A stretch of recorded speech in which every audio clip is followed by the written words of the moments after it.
Hi, it's me again, Ryza. Let's continue our discussion on the ABCs of proper nutrition for healthy rice plants. Remember that when your rice plants are healthy, you are assured of a good harvest. As a review, proper nutrition simply means giving rice plants the right nutrients in the right amount at the right time. Proper nutrition is just simple as A, B, C. A. Acquaint yourself with the important nutrients needed by the rice plant. B. Become familiar with the critical growth stages of the rice plant. C. Check your fertilizer application at tillering and panicle initiation. Previously, we have learned that the A of the ABC to proper nutrition is acquaint yourself with the important nutrients needed by the rice plant. In this video, we will talk about the B of the ABC of proper nutrition, which is become familiar with the critical growth stages of the rice plant. Specifically, you will learn the following: the growth stages of rice at which addition of nutrients is critical, and ways to feed the young rice plants.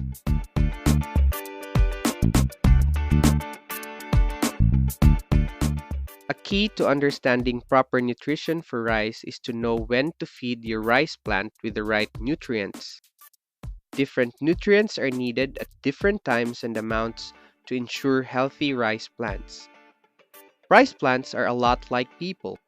Rice plants also go through several stages of growth, from a seed to a young plant, then all the way to a mature rice crop.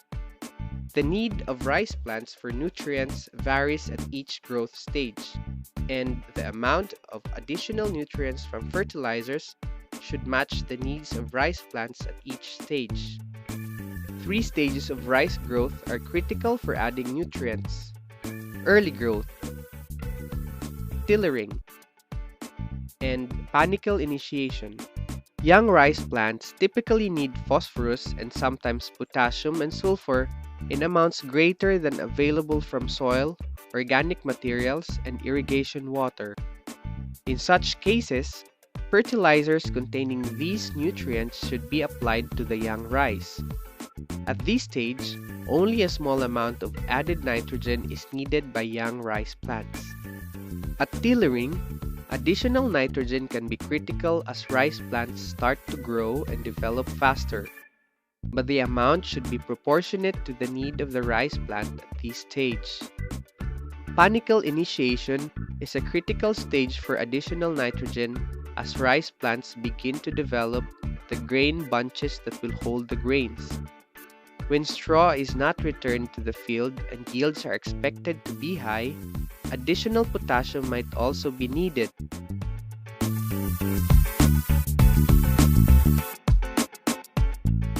The first time rice plants need nutrients is during early growth. This is about the first 2 weeks after transplanting or up to 18 days after direct seeding. At the early growth stage, when rice plants are still young, they grow at a slow rate. At this stage, the development of roots is important to ensure effective extraction of nutrients from the soil. Phosphorus helps ensure strong roots and plant health. Hence, all the phosphorus fertilizers should be applied to young rice plants. This is within 2 weeks after transplanting of transplanted rice or within 18 days after seeding of direct seeded rice. Potassium and sulfur are also important for the overall health of young rice plants. These nutrients, when required by the rice crop, can be applied early like phosphorus.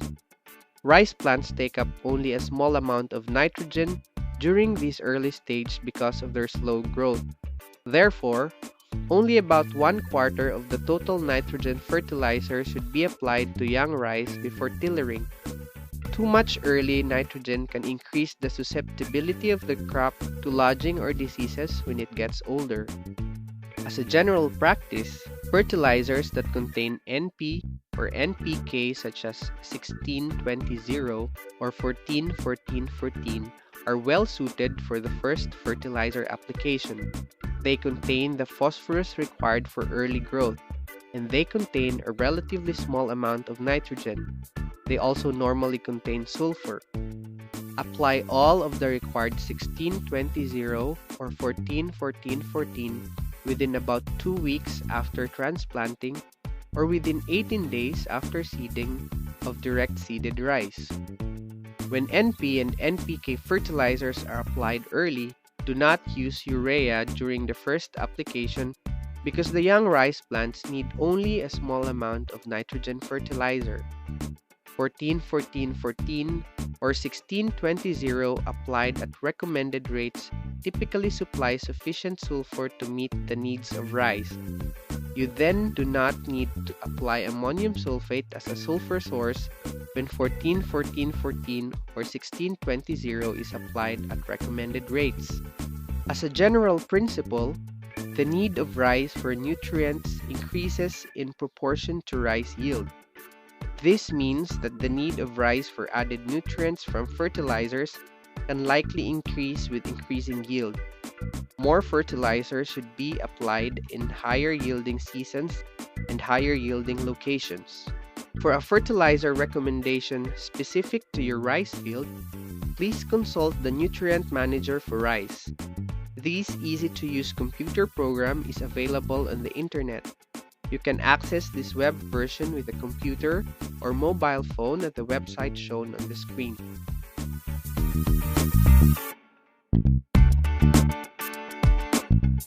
Here are the important points to remember. The main stages of rice growth that are critical for adding nutrients are early growth, tillering, and panicle initiation. NP or NPK such as 16-20-0 or 14-14-14 are well suited for the first fertilizer application during early growth. This is from transplanting to around 14 days after transplanting for transplanted rice, or from sowing to about 18 days after sowing for direct seeded rice. All the needed phosphorus, much or all the needed potassium, and a relatively small fraction of the total needed nitrogen are applied at this time.